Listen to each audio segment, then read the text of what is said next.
ബാലുവിനെ കഴകം ഡ്യൂട്ടിയിൽ തന്നെയായിരിക്കും നിയോഗിക്കുക എന്ന് ദേവസ്വം ബോർഡ് അംഗം അജയകുമാർ ന്യൂസ് മലയാളത്തോട് പറഞ്ഞു. ബാലു പിന്മാറാൻ പാടില്ല എന്നുള്ളതാണ് ദേവസ്വത്തിന്റെ നിലപാട്. ബാലുവിന് ആവശ്യമായ എല്ലാ പിന്തുണയും ദേവസ്വം കമ്മിറ്റി നൽകും. ആ പ്രതികരണത്തിലേക്ക്. നമ്മളെ സംബന്ധിച്ച് അദ്ദേഹം പിന്മാറാൻ പാടില്ല എന്നുള്ളതാണ് നമ്മളുടെ ഒരു അദ്ദേഹത്തിന് വേണ്ട സപ്പോർട്ട് മുഴുവൻ നമ്മൾ ദേവസ്വം കമ്മിറ്റി കൊടുക്കും. നമുക്ക് ഔദ്യോഗികമായിട്ടോ മറ്റു തരത്തിലോ യാതൊരു അറിയിപ്പും അദ്ദേഹം പിന്മാറുന്നു എന്നുള്ളത് അറിഞ്ഞിട്ടില്ല. അദ്ദേഹം വന്നു കഴിഞ്ഞാൽ അദ്ദേഹത്തിനെ കഴകം ഡ്യൂട്ടിയിലേക്ക് തന്നെയായിരിക്കും ദേവസ്വം മാനേജ്മെന്റ് കമ്മിറ്റി നിർത്തുക. തന്ത്രി പ്രതിനിധിയുടെ സ്റ്റാൻഡ് മാത്രമേ നമുക്ക് അതിൽ വ്യത്യസ്തമായിട്ട് ഉണ്ടാവാൻ ചാൻസ് ഉള്ളൂ. വേറെ ആർക്കും അതിൽ വ്യത്യസ്ത അഭിപ്രായങ്ങളില്ല. എല്ലാവരും ഐക്യകണ്ഠേന തന്നെ അദ്ദേഹത്തിന് കഴകം പ്രവർത്തിയിൽ തന്നെ നിലനിർത്തണം എന്നുള്ളത് തന്നെയാണ് തീരുമാനമുള്ളത്. ലെവിൻ കെ വിജയൻ തുടരുന്നുണ്ട്. ലെവിൻ, ബാലു പിന്മാറാൻ പാടില്ല എന്നുള്ള നിലപാടാണ് ദേവസ്വം പങ്കുവയ്ക്കുന്നത്. അപ്പോഴും തന്ത്രിമാരുടെ എതിർപ്പ് അവിടെ നിലനിൽക്കുന്നുണ്ട്. അപ്പോൾ ഈ പറയുന്ന കാര്യത്തിൽ ആത്മാർത്ഥതയുണ്ടെങ്കിൽ ആ എതിർപ്പ് നീക്കുവാനുള്ള പ്രവൃത്തിയല്ലേ ആദ്യം ചെയ്യേണ്ടത്? തന്ത്രിമാരെ അനുനയിപ്പിക്കുകയല്ലേ ആദ്യം വേണ്ടത്? അവിടെ ഒരു തൊഴിൽ സാഹചര്യം ബാലുവിന് ഒരുക്കുകയല്ലേ ആദ്യം വേണ്ടത്?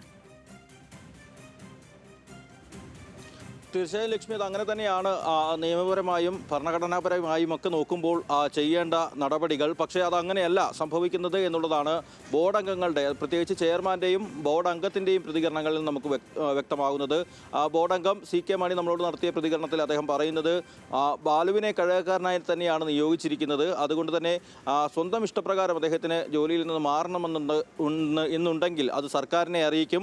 പ്രശ്നം രമ്യമായി പരിഹരിക്കാനാണ് ഇടപെടൽ നടത്തുന്നത് എന്നുള്ളതാണ് അദ്ദേഹം അഭിപ്രായമായി നമ്മളോട് പങ്കുവച്ചിരിക്കുന്ന വിവരം. തന്ത്രപരമായ ഒരു സമീപനം ഈ ദേവസ്വം ബോർഡ് ചെയർമാൻ അടക്കമുള്ള ആളുകൾ സ്വീകരിക്കുന്നു എന്നുള്ളതാണ് അക്കാര്യത്തിൽ പറയാനുള്ളത്. മറുവശത്ത് എതിരഭിപ്രായവുമായി ഒരു വിഭാഗം ആളുകൾ, അജയകുമാറിന്റെ നേതൃത്വത്തിൽ തന്നെ ഒരു വിഭാഗം ആളുകളുണ്ട്. അവർ പറയുന്നത് ബാലുവിനെ ജോലി ലഭിച്ചത് കഴകം ഡ്യൂട്ടിയിൽ തന്നെയാണ്, കഴകക്കാരനായി തന്നെയാണ്, കഴകം ഡ്യൂട്ടിയിൽ തന്നെയായിരിക്കും അദ്ദേഹത്തെ നിയോഗിക്കുക. ഈ ജോലി തുടർന്നു പോകുന്നതിന് വേണ്ടിയിട്ടുള്ള എല്ലാ പിന്തുണയും ബോർഡ് അംഗങ്ങളുടെ ഭാഗത്തു നിന്നുണ്ടാകും. ഇക്കാര്യത്തിൽ വ്യത്യസ്ത അഭിപ്രായങ്ങളില്ല എന്നുള്ളത് തന്നെ അദ്ദേഹം പറഞ്ഞു വെക്കുന്നു. അങ്ങനെ പറയുമ്പോഴും രണ്ടഭിപ്രായങ്ങൾ ഇക്കാര്യത്തിലുണ്ട്. ഏതെങ്കിലും തരത്തിൽ എതിർപ്പുണ്ടെങ്കിൽ നേരത്തെ ലക്ഷ്മി ചോദിച്ചതുപോലെ തന്ത്രിമാരുടെ കുടുംബാംഗങ്ങളുടെയും ഒക്കെ ഭാഗത്തു നിന്നാണ്. അവരുടെ എതിർപ്പിനെ മറികടന്നുകൊണ്ട് ഏത് നിലയിൽ ഈ കാര്യങ്ങളുമായി മുന്നോട്ട് പോകാനാകും എന്നുള്ള കാര്യത്തിൽ അദ്ദേഹം വ്യക്തത വരുത്തുന്നില്ല. പക്ഷേ അത് ഈ ബാലുവിന് ഉറച്ച പിന്തുണ തന്നെയാണ് അജയകുമാർ അടക്കമുള്ള ആളുകൾ നൽകുന്നത്. മറുവശത്ത് ബാലുവിൻ്റെ ആവശ്യം പരിഗണിച്ചുകൊണ്ട് ജോലി മാറാൻ അവസരമൊരുക്കുമെന്നാണ് Devaswom board chairman CK Gopi അടക്കമുള്ള ആളുകൾ പറയുന്നത്. ഈ കാര്യത്തിൽ തന്നെ രണ്ടഭിപ്രായങ്ങൾ ദേവസ്വം ബോർഡിനിടയിലുണ്ട്. ഇന്ന് അഡ്മിനിസ്ട്രേറ്റീവ് കമ്മിറ്റിയുടെ ഒരു യോഗം ദേവസ്വത്തിൽ ചേരുന്നുണ്ട്, ദേവസ്വം ഓഫീസിൽ ചേരുന്നുണ്ട്. അതിനുശേഷം ഇക്കാര്യത്തിൽ എന്ത് തീരുമാനം കൈക്കൊള്ളുമെന്നതടക്കമുള്ള കാര്യങ്ങളിൽ വ്യക്തതയുണ്ടാകും. അക്കാര്യത്തെക്കുറിച്ച് ദേവസ്വം ബോർഡ് യോഗത്തിന്, അഡ്മിനിസ്ട്രേറ്റീവ് കമ്മിറ്റിയുടെ യോഗത്തിന് ശേഷം ഒരു വ്യക്തത വരുമെന്നാണ് നമ്മൾ പ്രതീക്ഷിക്കുന്നത്. മറുവശത്ത് ബാലുവിൻ്റെ പിന്മാറ്റം, ബാലു ഈ കഴകം ജോലിയിൽ തുടരണമെന്നാവശ്യപ്പെട്ട് SNDP യോഗം ജനറൽ സെക്രട്ടറി വെള്ളാപ്പള്ളി നടേശൻ ആദ്യം തന്നെ ബാലുവിന് പിന്തുണയുമായി അറിയിച്ചു വന്നിരുന്നു. സർക്കാർ പിന്തുണ പ്രഖ്യാപിച്ചു. ഈ ഒരു പിന്തുണകളൊക്കെ ഉള്ളപ്പോഴും അദ്ദേഹം ഈ ജോലിയിൽ നിന്ന് പിന്മാറാനുള്ള തീരുമാനം ഭയം മൂലമാണെന്ന് എന്നുള്ളതാണ് SNDPയുടെ general secretary Vellappally Natesan news മലയാളത്തോട് പറഞ്ഞത്. പ്രാദേശികമായ പിന്തുണ ഇല്ലാതെ അദ്ദേഹത്തിന് അവിടെ ജോലി ചെയ്യാനാവില്ല. അതുകൊണ്ട് തന്നെ ഭയം കൊണ്ടുകൂടിയാണ് അദ്ദേഹം പിന്മാറുന്നത്. ഇത്രയേറെ പിന്തുണ സമൂഹത്തിൽ നിന്ന് ലഭിക്കുമ്പോൾ അദ്ദേഹം പിന്മാറുന്ന രീതി ഒട്ടും ശരിയല്ല. ഈ വിഷയത്തിൽ സർക്കാർ എന്ത് സമീപനം സ്വീകരിക്കുമെന്ന് കാത്തിരുന്ന് കാണാമെന്നുള്ളതാണ് അദ്ദേഹം നമ്മളെ അറിയിച്ചിട്ടുള്ളത്. ഏതായാലും ഈ വിഷയം ഒരു താൽക്കാലികമായിട്ടുള്ള പരിഹാരത്തിന് പല കോണുകളിൽ നിന്ന് ശ്രമം നടക്കുമ്പോഴും ആ വിഷയത്തിന്റെ തീവ്രത ഒട്ടും കുറയുന്നില്ല. ജാതി വിവേചനം.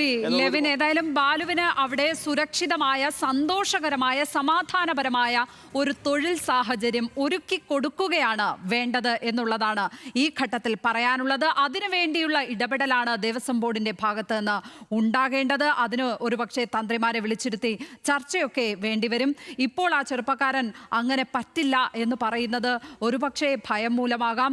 ഈ പറയുന്ന വിവാദങ്ങളിൽ കിടന്ന് ജീവിതത്തെ കുരുക്കാൻ തയ്യാറാകാത്തത് കൊണ്ടാകാം. അതുകൊണ്ട് അയാൾക്ക് വളരെ സമാധാനമായ, സന്തോഷപരമായ ഒരു തൊഴിൽ സാഹചര്യം ഒരുക്കി കൊടുക്കേണ്ടത് ദേവസ്വം ബോർഡിന്റെ, സർക്കാരിന്റെ, സ്റ്റേറ്റിന്റെ ഉത്തരവാദിത്തമാണ്. ലെവിൻ കെ വിജയനാണ് വിവരങ്ങൾ പങ്കുവച്ചത്.